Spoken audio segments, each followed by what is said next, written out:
اعوذ باللہ السمیع العلیم من الشیطان اللعین الرجیم بسم اللہ الرحمن الرحیم۔ ناظرین کرام، السلام علیکم ورحمۃ اللہ وبرکاتہ۔ مسائل زندگی میں آپ کا استقبال ہے۔ آج ہمارے اسٹوڈیو میں مہمان ہیں حجت الاسلام جناب مولانا سید ذوالفقار مہدی صاحب قبلہ۔ ان کا استقبال کرتے ہیں اور بغیر کسی تاخیر کے پروگرام شروع کرتے ہیں۔ آغا السلام علیکم۔ وعلیکم السلام ورحمۃ اللہ۔ انشاءاللہ مزاج بخیر۔ الحمدللہ، آپ کیسے ہیں؟ الحمدللہ، اللہ کرم احسان، آپ کی دعائیں ہیں۔ اجازت ہو تو بسم پروگرام اللہ کریں۔ آئیے دیکھتے ہیں سب سے پہلے کس کا سوال ہے۔ السلام علیکم، ہم راجولہ ڈسٹرکٹ چندر پور سے بول رہے ہیں۔ ہمارا سوال یہ ہے کہ ایسا کہا جاتا ہے کہ اگر لیڈی پریگننٹ ہے اور 8 منتھ ہے تو اس کو ٹریول نہیں کرنا چاہیے، تو یہ سب اسلامی طور پر اس کا کیا نظریہ ہے؟ پلیز رہنمائی کیجیے۔ اور ایک سوال تھا کہ کون سے ایسے غسل ہے جس میں وضو کرنا ضروری نہیں ہے، جیسے کہ جمعہ کا غسل ہے، اور ایسے کون سے غسل ہیں؟ شکریہ۔ پریگننسی کے 8ویں مہینے میں عام طور سے ایئر لائنز تو بالکل اجازت دیتی نہیں ہے ٹریول کرنے کی، شریعت کیا کہتی ہے؟ دیکھیے، شریعت سے کچھ لینا دینا نہیں ہے۔ شریعت کہتی ہے کہ کسی بھی انسان کو، ہمارے قانون جنرلی ہے، فقہی قانون ہے، وہ کیا ہے؟ انسان کو ضرر احتمالی سے بھی بچنا چاہیے۔ یعنی کیا؟ اس کا مطلب یہ ہے کہ بھئی جہاں آپ کو شک ہو کہ مجھے نقصان پہنچتا ہے، آپ پہنچ سکتا ہے، وہاں آپ کو پرہیز کرنا چاہیے، احتیاط کرنا چاہیے، احتیاط کرنا چاہیے۔ اور اس حالت میں سفر کرنا یہ نیچر ہو سکتا ہے کہ حالات کیسے ہوں، اتار چڑھاؤ کیسا ہو، سفر ویسے ہی دشوار ہوتا ہے، اس لیے یہ کہا جاتا ہے۔ ورنہ تھوڑی آپ کے لیے کہا کہ حرام ہے سفر کرنا، آپ کے لیے ایسی کوئی مسئلہ نہیں۔ آپ احتیاطاً اس طرح کا کام نہ کریں۔ دوسرا سوال بہن کا ہے کہ کون سے مستحب غسل ہے جس کے بعد میں وضو ضروری نہیں ہے؟ آغا سستانی کے وہاں جو ہے واجب غسل سوائے استحاضہ کے، استحاضہ میں بھی متوسطہ اور اس کی بقیت جو ہے، تمام وہ غسل جس کا استحباب ثابت ہے یا واجب غسل، ان سب میں کسی میں وضو کی ضرورت نہیں، جس کا استحباب ثابت ہو یا واجب ہو سوائے مستحاضہ کے۔ توضیح المسائل گھر میں ضرور رکھیے، اس میں ڈیٹیلز پوری موجود ہیں۔ بہت بہت شکریہ آغا۔ اگلا سوال لیتے ہیں۔ میں لکھنؤ سے سر بول رہا ہوں۔ میرا سوال یہ ہے، کیا ذکر اہل بیت کرنے کے لیے کیا کسی کا اجازت ضروری ہے؟ اگر انسان متقی ہے، پرہیزگار ہے، ہر طریقے سے صحیح ہے، اب اس نے مدرسہ نہ پڑھا ہو لیکن علم رکھتا ہو، تو کیا وہ ممبر رسول سے مجلس کو خطاب کر سکتا ہے؟ السلام رحمۃ اللہ وبرکاتہ۔ ذکر اہل بیت کے لیے کیا اجازت کی ضرورت ہے یا متقی پرہیزگار صحیح روایات صحیح کتابوں سے اگر پڑھے تو پڑھ سکتا ہے؟ دیکھیے، یہی جو آپ کہہ رہے ہیں، صحیح روایات اور صحیح کتاب کا سلیکشن جب تک آپ مدرسے میں نہیں پڑھے ہیں آپ کے بس میں نہیں ہے۔ آپ آج جن لوگ جو ذکر کرنا تو شرعاً منع نہیں ہے، یہ تو صحیح بات ہے، لیکن آپ نے جو یہ شرط بتا دی وہ شرط پوری نہیں کر سکتے۔ آج آپ دیکھ لیجئے، جب ممبر پہ آتے ہیں 2-4 لوگ مرید بن جاتے ہیں، اور تو پھر کیا ہے، وہ سب بھول جاتے ہیں کہ ان کا تقویٰ بھی، جیسے انہوں نے سوال میں کہا کہ تقویٰ ہے، نمازی ہے، پرہیزگار ہے، تو کوئی بھی آج امر بالمعروف کرنے کے لیے، نیکی کی طرف بلانے کے لیے کوئی ہر آدمی کو حق ہے، لیکن جب آپ ذکر اہل بیت کی بات کرتے ہیں تو ذکر اہل بیت بھی آپ کسی سے بھی کر سکتے ہیں، لیکن آپ جب بات کرتے ہیں کہ میں مجلس پڑھنا شروع کروں اور اس کو پروفیشن بنا لوں، تو آپ کے لیے علم ہونا ضروری ہے۔ بے شک۔ علامہ نوری نے جو کتاب لکھی ہے آداب ممبر یا لؤلؤ والمرجان، وہ پڑھیں تاکہ یہ پتہ چلے کہ بھئی ہمیں اہل بیت کا ذکر کرنے کے لیے کس طرح کا انسان ہونا چاہیے۔ بہت بہت شکریہ۔ اگلا سوال۔ جی السلام علیکم جاوید بھائی محاسب، میں محمد جہری سے بول رہا ہوں۔ جی جاوید بھائی، میں 2 سوال ہے، اگر اس کی وضاحت کر سکے تو آپ کو بہت بہت مہربانی ہوگی۔ جی پہلا سوال تو یہ ہے جاوید بھائی کہ ہم نے جو سنا تھا اور جو روایتوں میں ہے کہ امام حسن عسکری علیہ السلام کی جو ولادت ہے وہ 10 ربیع ثانی ہے، لیکن اب کافی لوگ جو ہیں وہ 8 ربیع ثانی کو بھی بنانے لگے ہیں، تو آپ یہ بتا سکتے ہیں کہ اس میں سے صحیح روایت کون سی ہے؟ اگر اس سوال کی آپ وضاحت کر سکے تو آپ کی بہت بہت مہربانی ہوگی۔ بہت بہت شکریہ۔ السلام علیکم۔ ہمارے تمام ائمہ کا دور پورا شوب دور گزرا ہے، تاریخ ہم تک بہت چھان پٹک کے بعد آئی ہے۔ 2 تاریخیں ہیں ہر امام کی تقریباً اور بی بی کے بارے میں بھی یہی ہے 8 ربیع الثانی جو 10 اور 10، اس میں صحیح کون سی ہے؟ 10 زیادہ معتبر ہے. 10 زیادہ معتبر ہے. بہت بہت شکریہ. اگلا سوال. جناب السلام علیکم. جناب میرا سوال ہے، میرے ابو فوت ہوئے تھے، اس سالانہ فاتحہ کا ہے. جناب کچھ لوگ بولتے ہیں کہ مطلب مدرسے میں دے دو جو آپ کا بنتا ہے، کچھ لوگ بولتے نہیں گھر پہ کرائیے. جناب یہ میرا مسئلہ ہے، آپ تھوڑا حل کر کے ہمیں بتائیے. یہ اپنے ابا کا فاتحہ کروانا چاہتے ہیں، کچھ کہتے ہیں مدرسے میں کروائیے، کچھ کہتے ہیں گھر پہ. ان کو کیا کرنا چاہیے؟ دیکھیے ہر وہ کام آپ کو کرنا چاہیے جس سے آپ کے ابا کو فائدہ ملتا ہے. وہ کام گھر میں کریں گے تو بھی ان کو فائدہ ملے گا، جی. اور اگر مدرسے میں دے دیں گے تو بھی فائدہ ملے گا. جی. اور اس میں یہ بات کا زیادہ خیال رکھنا چاہیے، دکھاوا جس میں کم ہو وہ کام کریں. بے شک جی. اگر آپ مدرسے میں دے کر خالی نام میں اعلان کروانا چاہتے ہیں تو ٹھیک نہیں ہے، پھر تو گھر ہی میں کر لینا چاہیے. جی. لیکن اگر برخلاف ہے تو مدرسے میں دینا زیادہ فضیلت رکھتا ہے. شکریہ آغا. اگلا سوال دیکھنے کس کا ہے؟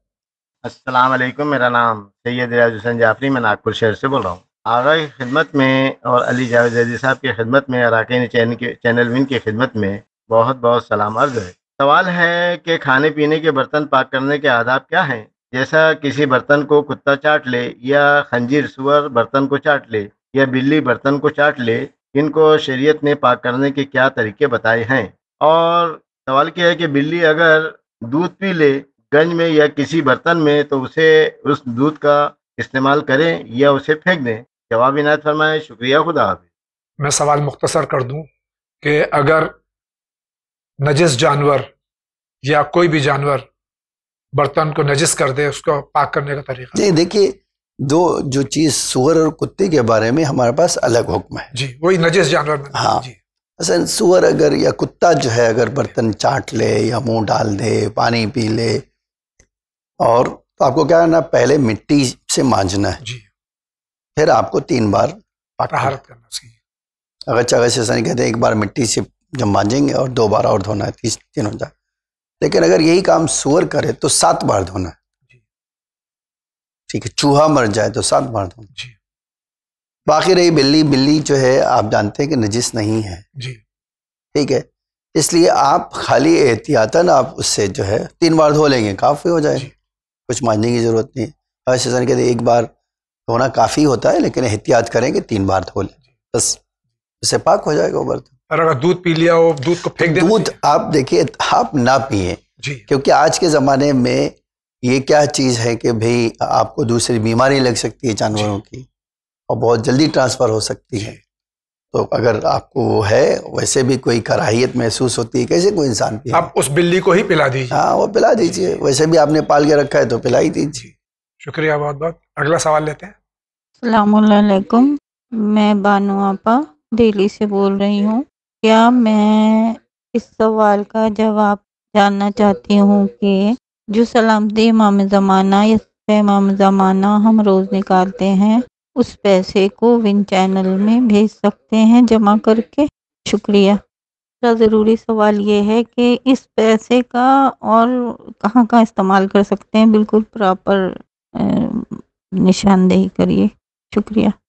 علیکم جاوید بھائی یا مولانا صاحب، ایک سوال اور ہے میرا کہ کوئی آپ کا رشتہ دار جس کی آپ نے کافی مدد کی، کفالت کی زندگی میں کافی دن تک، اور پھر وہ آپ کے حصے پہ قبضہ کر کے آپ کو تکلیف پہنچائی، جس نے جھگڑے کھڑے کیے، اور پھر اس نے غلط طریقے سے قبضہ کرے، اور جب اس پر پریشانی آئی، پھر اس کی پوچھ تاچھ شروع ہوئی کورٹ کے چہری سے، تو پھر وہ ہم سے رجوع کرنے کی کوشش کرتا ہے اور مزید حاصل کرنے کے لیے، تو کیا اس کو جواب دینا چاہیے، اس کی طرف واپس رجوع کرنا چاہیے؟ شکریہ. بہن کے 3 سوال ہیں کہ صدقہ امام زمان علیہ الصلوۃ والسلام کے چینل ون کو دیا جا سکتا ہے، اور اس کا اور مصرف کیا ہے؟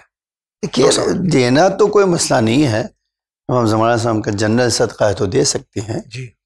لیکن صدقے کا اصل مصرف فقراء کو دینا ہے. ٹھیک ہے، اگرچہ مستحب صدقات کے لیے بھی کہا گیا ہے جہاں زکوٰۃ خرچ کر سکتے ہیں وہیں صدقہ بھی خرچ کر سکتے ہیں. تو لیکن جنرلی جو بہتر ہے وہ غریبوں کو دیتے، غریب مومنین کو لیکن ایسا نہیں ہے کہ اگر آپ دینا چاہیں بنا چینل ان کو تو نہیں دے سکتے. دے سکتے ہیں. کوئی رشتہ دار جن کی انہوں نے بہت مدد کی ہو، بعد میں وہ ان کے خلاف ہو گیا ہو، پھر اس پہ وقت پڑے اور ان کی مدد چاہ رہا ہو، تو کیا اس کی مدد کرنا چاہیے؟ اب دیکھیے یہ تو اخلاق اور مکارم الاخلاق ہے. جی. ہماری شریعت کیا کہتی ہے؟ ہماری شریعت تو یہی کہتی ہے کہ آپ نے کسی کی مدد کی ہے تو اتق شرا من احسنت الیہ، بے شک. جس کی مدد کی ہے اس کے شر سے آپ بچے رہیے. بالکل. اب اگر وہ آپ سے آ کے شرمندگی کا اظہار کرتا ہے تو اس میں دو صورت ہے. ایک صورت تو یہ ہے کہ بھئی آپ اس کو ٹوکنا چاہتے ہیں، اس کو تنبیہ کرنا چاہتے ہیں، اور یہ اس سے بڑھ کر ہے کہ آپ اس کو سدھارنا چاہتے ہیں. سدھارنے کے لیے مکارم الاخلاق سب سے بہتر راستہ. تو ٹھیک ہے تم شرمندہ ہو، ہم تمہیں معاف کر دیتے. پیغمبر اور آل پیغمبر کی سیرت تو یہی. بے شک جی. بہت بہت شکریہ آغا. آپ کیا کہنا چاہتے ہیں؟ السلام علیکم، میرا نام بطول ہے اور میں پاکستان سٹی کراچی سے بات کر رہی ہوں. میں نے کچھ دن پہلے وائس میسج آپ سے سوال کیا تھا، اس کا رپلائی ابھی تک نہیں آیا تو میں دوبارہ کر رہی ہوں. میرا سوال یہ ہے سر کہ ایک فلم جو کی گئی تھی نبی سلیمان علیہ السلام پر، اور اس میں دکھایا گیا ہے کہ نبی سلیمان علیہ السلام کی بیوی کو کالے عمل سے یا جادو سے مار دیا گیا ہے. تو کیا اس کے بارے میں قرآن میں کوئی صورت یا آیت نازل ہوئی ہے کہ جس میں کہا گیا ہو کہ نبی سلیمان علیہ السلام کی بیوی کو کالے عمل کے ذریعے سے قتل کیا گیا؟ اور کوئی ایسی صورت ہے قرآن میں جس میں کہا گیا ہو کہ کالے عمل کے ذریعے سے لوگوں کی موت ہو جاتی ہے؟ اور دوسرا میرا سوال یہ ہے سر کہ اگر کسی کی امی فوت ہو جائے تو اگر بڑی بیٹی قضا نماز ادا نہ کرے تو کیا بیچ والی اور جو آخری ہے کیا وہ کر سکتی ہے؟ اور میرا تیسرا سوال یہ ہے سر کہ کسی کی موت ہو جاتی ہے بیماری کے ذریعے سے تو کہا جاتا ہے کہ یہ خدا کی رضا تھی. تو اگر کسی کو جان بوجھ کر مار دیا جائے کسی ہتھیار سے یا کسی خنجر سے تو کیا پھر اس میں بھی خدا کی رضا ہوتی ہے؟ تو یہ میرا سوال ہے سر، آپ کی مہربانی ہوگی یہ سوال کا جواب آپ دے دیں گے. السلام. میں ان کے پہلے سوال کو مختصر کر دوں. قرآن میں کیا کالے پیلے جادو کا کوئی ذکر ہے؟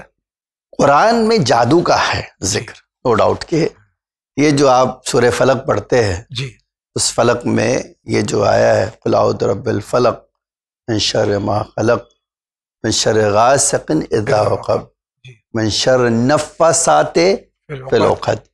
یہ جو نفاثات فی العقد ہے یہ وہی ہے جس کو کالا جادو کہتے ہیں لوگ، یا گانڈ باندھنا. جادو کا ذکر ہے، جادو کے اثر کا بھی ذکر ہے. لیکن اسی قرآن میں یہ بھی آیت ہے کہ اللہ کہتا ہے جادو کا اثر جب تک اللہ نہ چاہے نہیں ہو سکتا. ٹھیک ہے، ایک بات تو یہ ہے کہ جادو کا اثر ہے. جی. اب دوسری بات جو انہوں نے کہی کہ جناب سلیمان کی بیوی جی کالا جادو سے، یہ نہیں، یہ غلط. یہ تاریخ ہے، تاریخ میں درج ہے، یہ قرآن میں کہیں ذکر نہیں ہے اس کا. دوسرا سوال ان کا یہ تھا کہ میری والدہ جو ہے فوت ہو گئی، بڑی بہن قضا نماز نہیں پڑھتی تو کیا میں چھوٹی بالکل پڑھ سکتا؟ کوئی بھی پڑھ سکتا ہے اس میں، کوئی بھی پڑھ سکتا ہے، واجب نہیں ہے. بڑی اور بیٹے پہ واجب ہے، باقی بیٹیوں پہ واجب نہیں ہے. لیکن کوئی بھی بیٹی پڑھنا چاہے تو شریعت کے اور بھی کوئی رشتہ دار بھی پڑھ سکتا ہے. کوئی بھی پڑھنا چاہے تو کوئی رکاوٹ نہیں. تیسرا سوال یہ ہے کہ ایک آدمی جو فطری موت مرتا ہے تو اللہ راضی ہے. بھائی موت اللہ خود کہتا ہے جب انسان پیدا ہوتا ہے اسی وقت اس کی پیشانی پر اس کے مرنے کا وقت لکھ دیا جاتا ہے. ٹھیک ہے، تو موت کا وقت معین ہے جس طرح پیدائش کا بھی وقت معین. بے شک جی. یہ جو اجل مسمى ہے وہ یہی ہے کہ بھئی آپ کے وقت بھی معین ہے، پیدائش کا اور مرنے کا. اب ایک آدمی مار دیا گیا، ایک آدمی فطری موت مرا، تو کیا ہم کہتے ہیں کہ فطری موت مرا تو اللہ راضی ہے؟ تو کیا آپ یہ کہیں گے مثلا جو مر گیا کسی کو مار دیا تو اللہ راضی نہیں ہے؟ موت اللہ کے دیے بغیر نہیں آ سکتی. بے شک جی. موت اللہ دیتا ہے تو ہی. بے شک. اب خالی پریشانی یہ ہے کہ موت کا وقت تو اللہ نے لکھ دیا ہے، سبب انسان نے فراہم مارا ہے. آج اسی لیے سزا جو کیوں دی جاتی ہے کہ آپ اللہ کے مخلوق کو موت دینا اس کا کام ہے، تم نے کیوں یہ کام کیا؟ اللہ کی ناراضگی اس آدمی کے لیے مرنے والے کے لیے نہیں ہے. مرنے والے کے لیے تو وقت وہی ہے نا. اگر وہ موت نہیں دے گا تو موت آئے گی کیسے؟ وہ تڑپتا رہے گا. جی موت دے گا تو وہی. تو یہ جو کہتے ہیں نا کہ وجن وہ اللہ راضی نہیں، ایسا نہیں. بغیر اللہ کی مرضی کی موت نہیں کچھ نہیں آتی. ہاں شکریہ. لیکن جو مارا ہے وہ گناہگار ہے، وہ گنہگار ہے، ظالم ہے، مجرم ہے، وہ نو ڈاؤٹ اس کو سزا ملنا چاہیے، کیونکہ اللہ کہتا ہے تم نے یہ کام کیوں کیا. شکریہ آغا. اگلا سوال. سوال یہ ہے، اس دور میں نماز جمعہ شروع ہوئی، اس دور میں نماز کا طریقہ کیا تھا؟ خطبہ جمعہ سننا مستحبات میں سے ہے یا واجبات میں سے؟ جب نماز جمعہ واجب ہوئی اس کا طریقہ کیا تھا، اور خطبہ جمعہ سننا مستحب ہے یا واجب ہے؟ کہ نماز جمعہ اور نماز کا خطبہ سننا واجب ہے، اور نماز کا طریقہ رسول اللہ نے بنایا ہے. جی سورہ جمعہ جو آپ کہہ رہے ہیں، آپ اسی آیت میں ذکر ہے، ٹھیک ہے، اس کی تفسیروں میں ذکر ہے. جی تو یہ جو ہے جمعہ جب واجب ہوئی تو طریقہ بھی رسول اللہ نے بتایا. بہت بہت شکریہ. آگے بڑھتے ہیں. میں سنگسر گاؤں سے بولتا ہوں، تعلقہ سترہ بڑا، ضلع گیر سومناتھ. میں نقوی ابرار حسین سجاد حسین. میں بولتا ہوں کہ خمس نکالی، ہم نے خمس نکالی تو ہم نے جب کو خمس نکالی ہم نے فوری نار سے ویل چینل کو بھیجا، اور ماہ صابان میں یہاں سے ہمارے گاؤں سے جناب کو من دیا تو وہ بھیجا. اس کی رسید آپ دیکھتے نہیں دیکھتے اس کا ہم کو بتا دیجیے. اور دوسری بات یہ ہے کہ کیا سادات کے اوپر جہنم کی آگ حرام ہے، اور جو سادات اکبر بھی ہے اس کے اوپر بھی حرام ہے، کہ اس کا جواب ہم کو دیجیے. خدا حافظ. جو آپ نے خمس بھیجا ہے یہاں سے ہمیں امام، آپ اپنا ایک بار پھر سے یہاں ٹیلی فون کر کے معلوم کر لیجئے یا اپنا ایڈریس بھیج دیجئے. اگر رسید آپ تک نہیں پہنچی تو انشاءاللہ ضرور پہنچ جائے گی. اور آپ جو ڈونیشن ہے یا خمس کی رقم ہے آپ ڈائریکٹ بھیج سکتے ہیں، بیچ میں وسیلے کی ضرورت نہیں ہے. دوسرا سوال جو ہے آپ کا یہ کہ سادات پہ کیا جہنم حرام ہے؟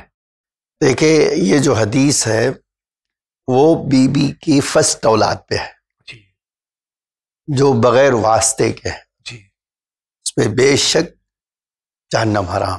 یعنی ائمہ معصومین علیہ الصلوۃ والسلام، وہ پنجتن میں جی امام حسن، امام حسین اور جناب زینب اور جناب کلثوم، یہ بی بی کی ڈائریکٹ اولاد ہے. جی بقیہ جو معصومین ہیں ان کی تو ویسے ہی نہیں ہے. جی بقیہ لوگوں کے لیے یہ جو کہا گیا ہے وہ کردار اچھا ہے. ہمارا پانچوں امام کی حدیث ہے، سائرن پانچوں امام نے فرمایا کہ یہ جو غلط کہہ رہے ہیں کہ ہم تو سید ہیں، تو پھر تو کسی کو گناہ کر کے سزا نہیں ملنا چاہیے. پھر امام نے ایک دو مثالیں دی اپنی اولادوں کی. جی ان کا نہیں، یہ حدیث صرف بی بی زہرا کی اولاد وہ بھی بغیر واسطے کے ہوں ان کے لیے ہے. شکریہ. اگلا سوال. السلام علیکم، ہم لکھنؤ سے بول رہے ہیں، میرا نام شبلی زیدی ہے. مولانا صاحب سے میرا یہ کوشچن ہے کہ عورت کو نماز تیز آواز میں پڑھنی چاہیے اور قرآن شریف کیسے پڑھنا چاہیے؟ السلام علیکم. عورت کو نماز اور قرآن شریف کیسے پڑھنا چاہیے؟ دیکھیے یہ جو نماز آواز بلند سے پڑھنا چاہیے یا نہیں، دیکھیے اگر آپ ایسی جگہ پڑھ رہی ہیں جہاں جنرلی آپ کی آواز سن کر کوئی لذت نہیں حاصل کر، جی تو آپ پڑھ سکتی ہیں بلند آواز سے. جی لیکن اگر آپ سوچتے ہیں کہ ایسی جگہ ہے جہاں لذت اٹھائیں گے لوگ اور اس طرح کی، تو آپ کو آہستہ سے پڑھنا چاہیے. تو قرآن بھی اسی طرح پڑھنا ہے، جیسے آداب قرآن کی رعایت کرتے ہوئے جیسے مرد پڑھتے ہیں وہ بھی آپ پڑھیے. بس بلند آواز سے نامحرم کے سامنے نہ پڑھے تو نہیں، دیکھیے یہ ایک بحث ہے جو جی کہ اگر آپ قرآن نامحرم کو سنانے کے لیے نہیں پڑھ رہے، جی دیکھیے ایک بس اسما ہے جی اور ایک سما ہے. جی اسما اگر آپ کروا رہے ہیں کسی کے لیے تو ٹھیک نہیں، لیکن اس سما ہو رہا ہے تو صحیح ہے، کوئی مسئلہ نہیں ہے، کیونکہ آپ کا مقصد یہ نہیں ہے. بہت بہت شکریہ. آگا فرمائیے، آپ کیا کہہ رہے ہیں؟ السلام علیکم، میرا نام فیض گفتار ہے، میں بڑگام سے ہوں. ولایت تکوینی کیا ہیں؟ ولایت تکوینی کیا ہے؟ دیکھیے ولایت کہتے ہیں پاور کو، جی جو خدا اپنے خاص بندوں کو عطا کرے اس کو کہتے ہیں ولایت. جی تکوینی کا مطلب ہوتا ہے یہ جو دنیا ہے، دنیا کے سسٹم میں اپنی مرضی استعمال کرنا. جی ٹھیک ہے.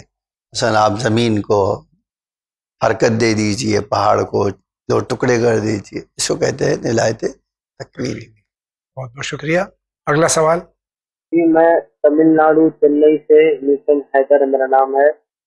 ہمارا ایک خطاب کا دکان ہے جس سے دیسی مرغی ہم ایک کسٹمر کو سیل کرتے ہیں، وہ لے کے جا کے اس کو اتار کے دوسروں کو دے دیتے ہیں، پھر وہ تیسرا بندہ آ کے ہمارے شاپ پہ آ کے پھر ریٹرن سیل کرتا ہے ہم کو، تو ہم لے سکتے یا نہ لے سکتے؟ یہی میرا سوال ہے.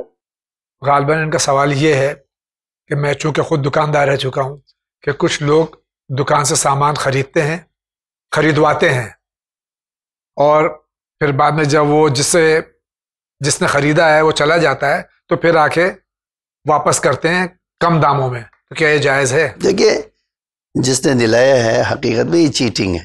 جی. یہ چیٹ کرنا تو کسی کے لیے سزاوار نہیں. جی ایک فقیر کو آپ نے کھانا دلوایا، کہا یا آپ کو پیسے دے کے کھانا کھلا دو. جی. تھوڑی دیر کے بعد کہا وہ لاؤ پیسے ہمیں دو. جی. تو جس نے دیا ہے اس شرط کی مخالفت ہے. جی. یہ صحیح نہیں. یہ صحیح نہیں.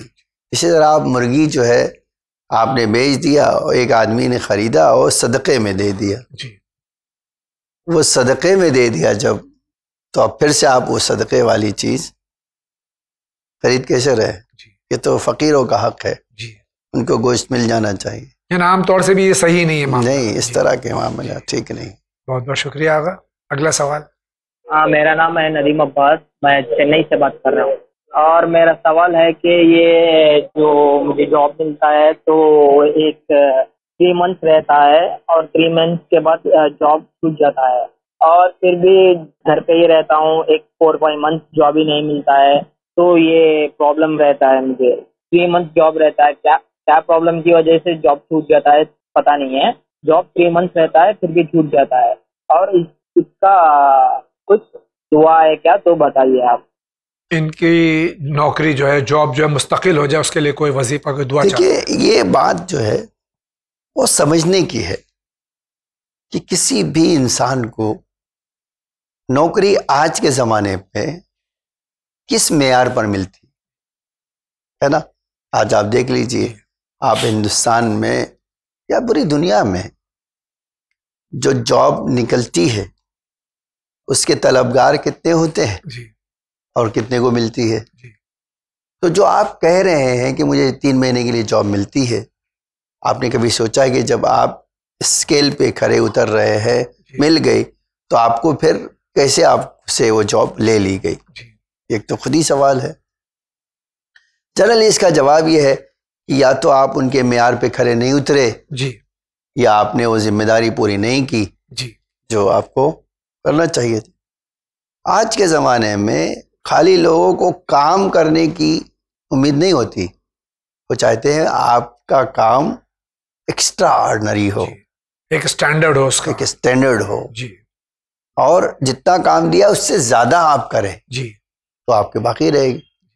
اب یہ آپ جوان ہیں، آپ اس بارے میں غور کریں کہ آپ کی جاب ایسا کیوں نہیں ہوتی، چھوٹ جاتی ہے محنت سے، اور آپ اپنی لیاقت جو ہے، اپنی قابلیت کسی کے لیے ثابت کر دیں. ایسا نہیں ہوگا کہ آپ کو جاب نہیں ملے. جہاں تک رہی بات، آپ زیادہ سے زیادہ استغفار کریں. جتنا استغفار کریں گے اتنا ہی آپ کے لیے روزی میں آسانی انشاءاللہ ہوگی. اگلا سوال دیکھتے ہیں کس کا ہے. السلام علیکم، میں کرناٹکا بنگلور سے بات کر رہی ہوں. میرا نام فاطمہ نسا ہے. میں سوال کرنا چاہتی ہوں کہ پہلا بار میں یہ پروگرام میں کال کرتی ہوں، میں تو پروگرام دیکھتی ہوں. میرا کوشچن یہ ہے کہ اگر ماں باپ کا خدمت نہیں کر سکے، ان کے بن بعد ہمیں کیا کر سکتے ہیں؟ اگر ان کو کچھ کرنا چاہے تو کیا کر سکتے؟ غالباً خواہر کا سوال ہے کہ والدین کی زندگی میں اگر ان کی خدمت نہیں کر سکے اور خدا نخواستہ شاید اب اس دنیا میں نہیں ہے تو کیا کرنا چاہیے؟ ایصال ثواب کا راستہ تو بہت کھلا ہوا وسیع ہے، بہت بڑا ہے. جی. آپ ان کے لیے قرآن پڑھوا دیجئے، ان کی نماز باقی ہے تو نماز ادا کروا دیجئے، روزہ ہے تو روزہ ادا، واجبات ہے تو واجبات ادا کر دیجئے. یہ سب کر کے گئے تو مستحبات کروا دیجئے. جی. ان کی طرف سے عمرہ کروا دیجئے، زیارت کروا دیجئے، حج کروا دیجئے، ان کے نام پہ مدرسہ کھول دیجئے، ان کے نام پہ کسی غریب، ہزاروں کام ہے جی. آپ یہ کر سکتے. شکریہ آغا. اگلا سوال. جی ہم کولکتہ سے بول رہے ہیں. السلام علیکم. ہم یہ کہنا چاہتے تھے کہ جو بیوہ جس کا کوئی اولاد نہیں ہے تو اس کو جو اس کے شوہر کا حصہ تو جس کو سالانہ ملتا ہے تو وہ کیا صرف اس کا زندگی تک ہے یا پھر وہ جو حصہ جو اس کو ملا ہے وہ کسی کو اپنے جیتے زندگی دے سکتی ہے یا بیچ سکتی ہے؟ کائنڈلی آپ مہربانی کر کے میرا اس سوال کا جواب دیجیے. شکریہ. ایک بیوہ جو صاحب اولاد نہیں ہے اس کو ورثہ ملا شوہر کی طرف سے تو زندگی میں ہی اس کے لیے کہ بعد میں کسی کو اور دے سکتی ہو؟ بالکل، جب ایک بار اس کی ملکیت میں آ گیا تو کسی کو بھی دے سکتی ہے. نو ڈاؤٹ اس میں کہ اس کا حق ہے تو وہ کسی کو گفٹ دینا چاہے دے سکتی ہے کہ اس کی ملکیت. شکریہ. اگلا سوال. السلام علیکم جاوید بھائی اور مولانا صاحب کو بہت بہت سلام. آپ لوگوں کو خدا وند عالم طول عمر عطا کرے، چینل ان دگنی رات چگنی عطا کرے. میرا سوال یہ ہے، میں کلکتے سے بول رہا ہوں، آفاق مرزا میرا نام ہے. میں اگر سفر پہ جا رہا ہوں اور ٹرین میں ہوں تو مجھے کس رخ سے نماز ادا کرنی ہے؟ یہی میرا سوال. خدا حافظ. کہ ٹرین میں کس رخ سے ان کو نماز پڑھنی چاہیے؟ دیکھیے، اگر آپ کا راستہ ہے کوئی کہ آپ قبلہ پتہ کر سکے تو قبلہ رخ پڑھنا ہے. اگر آپ کے پاس ٹائم ہے، جانتے ہیں کہ ٹرین جو ہے چلتے چلتے فلاں جگہ رکے گی اور نماز پڑھنے کا میرے پاس شرائط کے ساتھ موقع ہوگا تو آپ کو انتظار کرنا چاہیے. آپ اس وقت رک جائے، ٹائم میں نماز پڑھ لیجیے. لیکن اگر آپ جانتے ہیں کہ آپ انتظار کریں گے تو نماز قضا ہو جائے اور آپ کے پاس کوئی قبلہ جاننے کا راستہ نہیں ہے تو ہندوستان میں ہے تو پشچم کی طرف رخ کیجیے، اللہ اکبر کہہ دیجیے اور نماز شروع کر دیجیے. اب وہ ٹرین کہیں بھی بدلتی رہے اس سے آپ کو کچھ لینا دینا نہیں، آپ نماز پڑھ سکتے. شکریہ آقا. اگلا سوال. ہم لکھنؤ سے بول رہے ہیں بانو. میرا سوال یہ ہے کہ کیا گالی روکنا تو کیا نقصانات ہیں؟ گھر میں گالی کا ماحول ہے، کس طرح روکیں؟ دیکھیں، یہ تو ادب سکھانا آپ کو شروع سے چاہیے. یہ بھی آپ جان لیجئے گالی بکنا خود جو ہے گناہ ہے، گناہ کبیرہ ہے. اب آپ گناہ کبیرہ کے اثرات تو دنیا بھر کے ہوتے ہیں. جی. آپ کے اوپر اثر یہ ہو سکتا ہے کہ آپ جہنم کے حقدار ہو جائیں گے. دنیا میں آپ کے رزق کی تنگی کا سبب ہوگا، آپ کی اولاد کو اثرات بھگتنے پڑیں گے. تو وہ تو بہت ساری چیزیں ہیں. تو گناہ اور گالی گناہوں میں سے ہے، ادب کے خلاف ہے. ہمارے کبھی بھی گالی نہیں بکتے تھے کسی کو. تو یہ کام تو ایسے اسلامی آداب کے خلاف ہے، گناہ ہے. تو ایک مسلمان کو، ایک مومن کو سزاوار نہیں ہے کہ اس طرح کی چیز اپنے وجود میں یا اپنے رشتہ داروں یا اپنے گھر میں رائج کرے. شکریہ آقا. آپ فرمائیے، آپ کیا کہہ رہے ہیں؟ اورنگ آباد سے ہم بات کر رہے ہیں.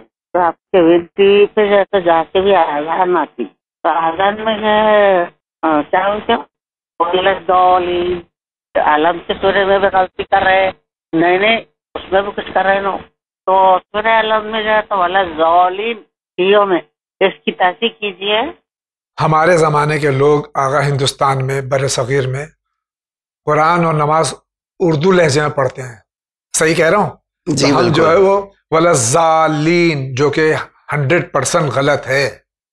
اب جو یہ سنتی ہیں چینل ون پہ تو ہمارے زمانے کے لوگ جو ذرا گڑبڑاتے ہیں. یہ جو ہے کوئی بھی انسان کو ہمیشہ اپنی اصلاح کے لیے تیار رہنا چاہیے. ہم معصوم نہیں ہیں، بے شک. معصوم 14 ہیں، جی 15واں کوئی معصوم نہیں.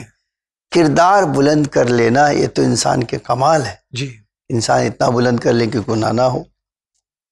اسی طرح ہماری پڑھائی میں بھی جو ہمارے وہاں قرآن پڑھایا گیا اس میں بھی صحیح تلفظ کے لیے کام نہیں کیا گیا.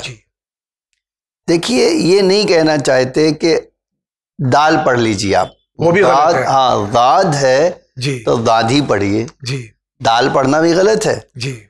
اور زے پڑھنا بھی صحیح نہیں ہے. جی.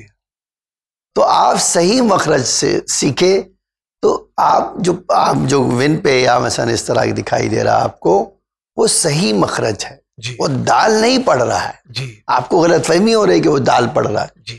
وہ داد پڑھ رہا ہے. جی. ٹھیک ہے. اور جب لکھتے ہیں آپ تو ساد دال کے ساتھ لکھا ہے، داد دال کے ساتھ. دال نہیں ہے اس کا تلفظ، لیکن کیا ہے آپ کو آواز لگتی ہے اسی لیے وہ صحیح ہے. آپ اپنی اصلاح کیجئے. ایسا نہیں ہے کہ ہم شیعہ ہے تو جو کچھ کر رہے وہ سب صحیح ہے. خاص طور سے قرآن میں ہم شیعوں کو زیادہ کام کرنے کی ضرورت ہے تلفظ کے لیے. اس لیے پیغمبر کہتے تھے قرآن عربی میں نازل ہوا، تم بھی عربی لہجے میں پڑھو. شکریہ. اگلا سوال. ہمارا گاؤں کو آندھرا پردیش ہے گنٹور. میرے بیٹے کا نام آتا سید ولی، میرا نام عصمت دان. میرے بیٹے کی کیا پریشانی ہے تو بولے بچہ بات سنتا نہیں، گھر میں شادی کر لے بولے تو شادی کر لیتا نہیں، یہ پریشانی. اب ایک بچہ چھوٹا بندناواز کو تو ہے، بندناواز کی نوکری نہیں، شادی نہیں، شراب کی لت لگا لی ہے، شراب پیتا ہے، کیا بولے تو کچھ سنتا نہیں چھوڑا. اب اس کے اوپر ہے کہ کیا تفصیل کر کو ہم ذرا مہربانی سے بتاؤ میرے کو. فرزند ان کی سنتا نہیں ہے، شراب بھی پیتا ہے، شادی بھی نہیں کرتا ہے. دیکھیے یہ جو بڑا لڑکا ہے ان کا وہ شادی کے لیے تیار نہیں ہوتا. آپ جو ہے اس کو ڈاکٹر کے پاس لے جائیے، ایک سائکٹرسٹ کے پاس لے جائیے، سے پوچھئے. ایک راستہ ہو سکتا ہے کسی کو پسند کرتا ہو، شرم میں نہ بتا رہا ہو. ایک راستہ ہو سکتا ہے فزیکل کچھ پرابلم ہو. تو آپ اس کا عقلی راستہ ڈھونڈیے، اس کا حل نکالنے. جہاں تک بات رہی ہے آپ کا بیٹا چھوٹا جو ہے نوکری نہیں ہے اور شراب پینے لگا، آج ہمارے ہندوستان میں اور پوری دنیا میں شراب چھڑانے کے لیے طرح طرح کے پروگرام گورنمنٹ چلاتی ہے. آپ اس میں ایڈمٹ کر دیجئے، نصیحت کیجئے، دعائیں پڑھیے ان کے لیے، بچوں کی اصلاح کے لیے. صحیفہ سجادیہ میں اولاد کے لیے دعا کیا کرنا تفصیل سے امام نے ذکر کیا، وہ دعا پڑھیے انشاءاللہ. شکریہ آغا. اگلا سوال. السلام علیکم، میں تمل ناڈو چنئی سے مسلم حیدر. تو آغا یہ میرا سوال ہے، خوشی کے ٹائم میں ہم بریانی کھاتے ہیں اور 2 مہینے آتی نظام کے ٹائم میں 12 دن نہیں کھاتے. اس کے بعد مجلسوں میں اور پورے مجلسوں میں اور بریانی، یہ چکن بریانی، مٹن پلاؤ یہ بنانا ہے، یہ بناتے. تو اس میں سوئم کے کھانے میں بھی اور خوشی کے کھانے میں کیا فرق ہے؟ یہ میرا سوال ہے. خدا ایام ازا 2 مہینہ 8 دن میں چکن بریانی اور مٹن بریانی نظر نیاز تبرک میں ہوتی تو کیا صحیح ہے؟ دیکھیے آپ یہ مجھے بتائیے، آپ اپنے امام کی خدمت میں یا اللہ کی راہ میں اچھی چیز دینا چاہتے ہیں یا جو آپ کو پسند نہ ہو وہ دینا چاہتے ہیں؟ ہماری شریعت تو کہتی ہے کہ آپ اللہ کی راہ میں بہتر سے بہتر چیز دے دیجیے. لن تنالوا البر حتی تنفقوا مما تحبون. جو تمہیں سب سے زیادہ تمہاری فیوریٹ ہے اس کو اللہ کی راہ میں دو گے تو تمہیں ثواب ملے گا، اسے ثواب نہیں ملے گا. یہ ایک بات ہے. دوسری طرف ایک عرفی مسئلہ ہے ہمارا جو سوسائٹی اور معاشرے کا. جب ہم غمزدہ ہوتے ہیں، جب ہماری آنکھیں رو رہی ہوں، دل تڑپ رہا ہو، تو ہمیں کھانے پینے میں کچھ اچھا نہیں لگتا. سچائی تو یہی ہے. میں ایک راوی میں اپنا نام نہ لوں یا کسی کا نام نہ لوں، ظاہراً 8ویں امام یا 6ٹھے امام مجھے یاد آ رہا ہے، 6ٹھے امام. ایک صحابی امام کی خدمت میں گیا اور ایام ازا کے دن تھے. امام نے پوچھا تم ہمارے جد کو یاد کرتے ہو، زیارت کرنے جاتے ہو؟ اسے بولا اس سال موقع نہیں ملا. کہا نہیں تم جایا کرو زیارت. اسے بولا لیکن میں یاد کرتا ہوں. کبھی کبھی ایسا ہوتا ہے کھانے میں بیٹھا پانی دیکھا تو میری آنکھوں میں اور حلق میں یہ نوالا اترتا نہیں ہے.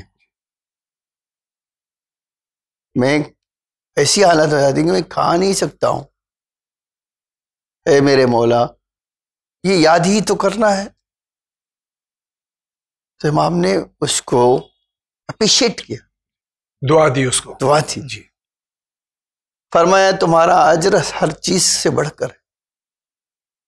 آج یہ کیفیت میری اور آپ کی بھی ہوتی ہے، نو ڈاؤٹ. لیکن کیا ہم جو ہے جب ہمارا کوئی آدمی مر جاتا ہے ہمارے رشتے دار تو ہمارے وہاں کیا رسم ہے؟ اب رسم یہ رسم ہے. ہماری شریعت کیا کہتی ہے کہ دوسرے لوگوں کو چاہیے ان کے گھر کھانا بھیج دیں 3 دن تک تو کم از کم 3 دن تک کے لیے ہے. تو اب جو وہ بھیجتا ہے وہ اپنی حیثیت کے مطابق بھیجتا ہے. مثلا کسی کے پاس کھچڑی ہے تو کھچڑی بھیج دیتا، یا اس کو جو مناسب لگتا ہے وہ بھیجتا ہے. ٹھیک ہے، تو کہیں یہ نہیں لکھا ہوا ہے کہ کھچڑی بھیج دینا. جی ٹھیک ہے، کہیں نہیں لکھا ہوا کہ دال چاول بھیج دینا. جی یہ ہمارا عرفی مسئلہ ہے. جی ٹھیک ہے، تو اگر واقعاً کوئی امام حسین علیہ السلام کے لیے اس کا دل تڑپ رہا ہے اور سوچتا ہے کہ مومنین کو بلایا ہے، میں ان کو زیادہ سے زیادہ احترام کروں، وہ جب یہاں سے جائیں تو ان کو یہ احساس ہو مولا کی مجلس کر کے آیا ہوں، مجھے کھانا بھی اچھا ملا ہے اور مجلس بھی اچھی ملی. کیا یہ اچھا نہیں ہے؟ ہاں، کوئی حرج نہیں اس میں. اگر اچھا، خاص طور سے جو بچے آتے ہیں، بچے آتے ہیں، آپ ان کو تورک نہ دیجئے اور بلائیے مجلس میں. کیا ہو؟ ان کے پاس تھوڑی وہ معرفت ہے کہ وہ تو کہتے ہیں کہ بہت اچھا ہے کہ بھائی چلو ہم مولا کے غم میں آئے تو کسی لوس کوئی غرض کے بغیر آئے، ہے نا. یہ معرفت کا بلند مرتبہ ہے. جی. تو یہ بیٹا کہنا کہ کھانے یہ غم کا کھانا کیا ہے، خوشی کا کیا کھانا ہے، یہ کہنا ہی غلط. کھانا ہے اور وہ کھانا ہے جو آپ کو ہیلدی ہو، آپ جو جائز ہو، حلال، جو جائز ہو، حلال ہو، پاکیزہ ہو. اب وہ چاہے بریانی کی شکل میں ہو، چاہے دال چاول کی شکل میں ہو، کھچڑی کی شکل میں ہو. تو یہ ہم نے بانٹ لیا ہے، اس کا کوئی شریعت سے لینا دینا نہیں ہے. میرا ایک دوست ہمیشہ کہتا تھا، اس کے اوپر بھی یہی اعتراض کیا کسی نے کہ آپ مجلس کرتے ہو تو اتنا اچھا کھانا کیوں کھلاتے ہو؟ اس نے کہا اس لیے کہ میں سوچتا ہوں میں نے اپنے مولا کے نام پہ بلایا ہے. میں جب اپنے نام پہ بلاتا ہوں تو میں اپنی پوری طاقت استعمال کرتا ہوں کہ میرے مہمان کو کسی طرح کا کوئی تکلیف نہ ہو، کوئی اس کے مزاج پر کوئی چیز گرا نہ گزرے. تو میں اپنے مولا کے نام پہ بلا رہا ہوں کسی کو، ان کا نام لے کے کہہ رہا ہوں کہ آؤ میرے وہاں محمد حسین کی مجلس ہے. تو میں اچھا کھانا نہیں کھلا سکتا. ہاں، کوئی حرج نہیں اس میں کیا حرج؟ میں نے کہا کہ نہیں، بالکل یہ کام کر سکتے ہو. یہ تو تمہارا دل تو بی بی جانتی ہے نا. بے شک. جی. آج ہمارے اسی ہندوستان میں ہوتا تھا، چاندی اور اس کے کٹورے دیے جاتے تھے مجلسوں. کیوں؟ تاکہ لوگ آئیں، لالچی میں صحیح بی بی کے فرش پہ آئیں، سنیں ان کو حق اور بات، اور حق پہ آئیں. تو مقصد دیکھنا چاہیے. بہت ہمیں انٹینشن جو ہے صاحب مجلس کا یہ نہیں ہوتا میرے بھائی کہ وہ خوشی منانا چاہتا، وہ مجلس رکھ ہی رہا ہے، ذاکر بلا رہا ہے، نوا خان بلا رہا ہے، وہ یہ سب کر ہی رہا ہے یہ بات بتانے کے لیے کہ ہم غم زدہ ہیں. جی بے شک. جی شکریہ آقا. اگلا سوال جاننا چاہتا ہے کہ مسجد میں جو وضو خانہ بنا ہوتا ہے اس پہ ہم بیٹھ کے وضو کرتے ہیں، تو کیا ہم بیٹھے بیٹھے پیر پہ مسح کر سکتے ہیں یا کھڑے ہو کر جھک کر پیر سے مسح کر سکتے ہیں یا پنجہ اٹھا کر پیر کا مسح کر سکتے ہیں؟ مولانا صاحب سے جاننا چاہتا ہوں کیسے پیر کا مسح کیا جا سکے، بتانے کی رحمت کیجیے. شکریہ. آپ دونوں بتا دیجئے کہ سر اور پیر کے مسح کا حکم کیا ہے. دیکھیے، مسح جو ہے کرنے کے لیے سر کے 3/4 حصے پہ ہو سکتا ہے. 3 انگلی سے کرنا بہتر ہے، 1 انگلی سے بھی کریں گے تو کافی. پیر کا مسح بھی. اچھا، معذرت چاہتا ہوں کہ سر حرکت نہ کرے، انگلیاں حرکت کریں. دیکھیے یہ جو بات ہے کہ سر حرکت نہ کرے، اور یہ سنا ہے میں نے آقا. ہمارے پاس یہ دونوں ہو سکتا ہے. جی. آپ سر ہاتھ رکھیے سر پہ، سر ہلا دیجیے، کھینچ لیے تو بھی ہو جائے گا. انگلی کھینچ لیجیے تو بھی چل جائے گا. پیر میں جب پیر کا مسح کرے تو استقرار ہو، استقرار ہوتے ٹھہرے ہوں کہیں.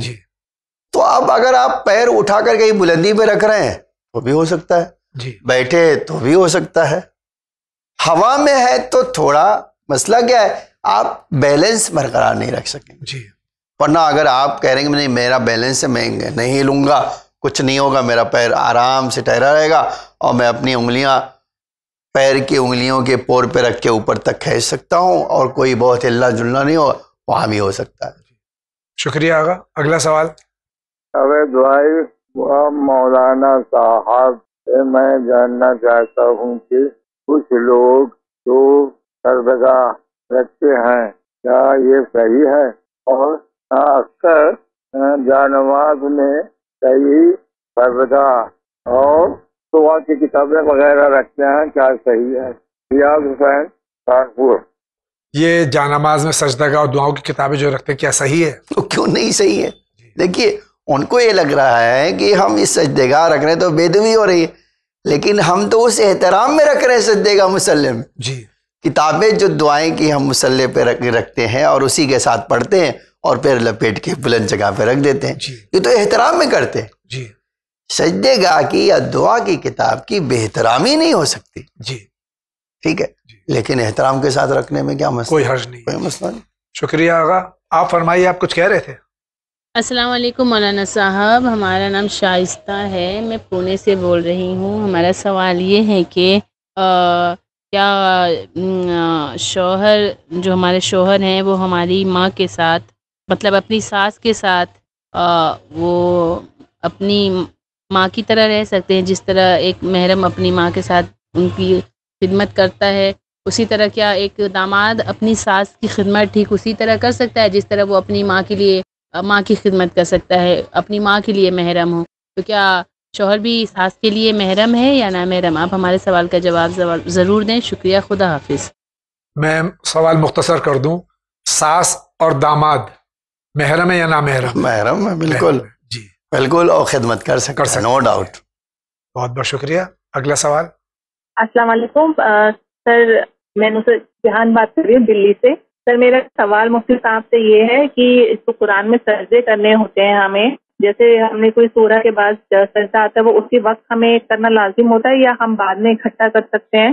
پہلا سوال تو سر یہ ہے، اور دوسرا سوال سر یہ ہے کہ اگر ہم کچھ سجدے کبھی بھول گئے ہو بائی چانس تو ہم اس کا کیا کریں؟ طریقے سے ادا ہوتے ہیں وہ ذرا آپ بتا دیں، آپ مہربانی ہوگی۔ السلام علیکم۔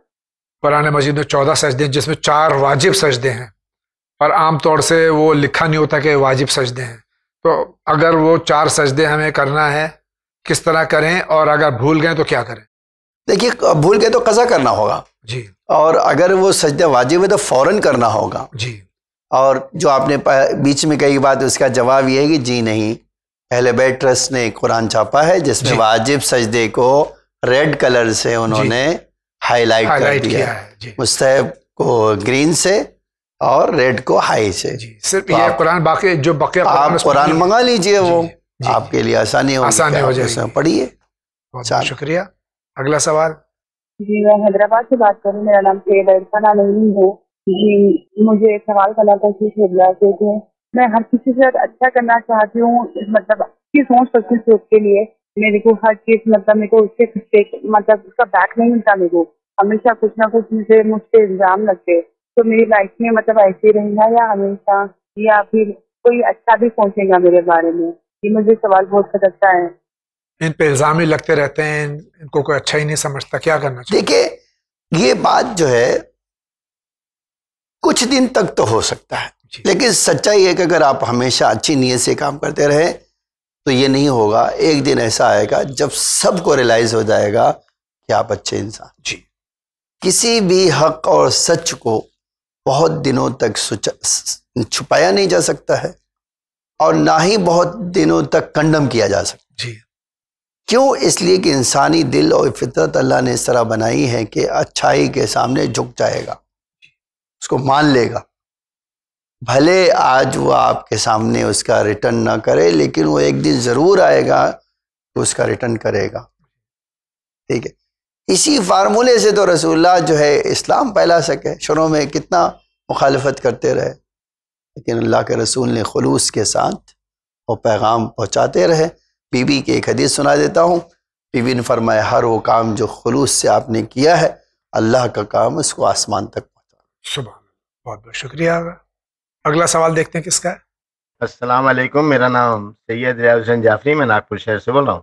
علی جاوید زیدی صاحب اور حجت الاسلام کی خدمت میں میرا بہت بہت سلام عرض ہے۔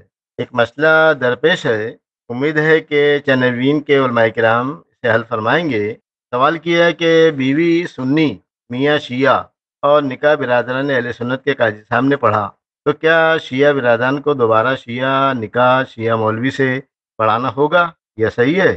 آگاہ خوئی مرجع تقلید رحمۃ اللہ علیہ کی توضیح مسائل میں ہم نے پڑھا تھا کہ ہاں نکاح صحیح ہے، لیکن آج ہمارے آقائے سیستانی دامہ عزکم مرجع تقلید کے نزدیک کیا مسئلہ ہے؟ جواب عنایت فرمائیں۔ شکریہ، خدا حافظ۔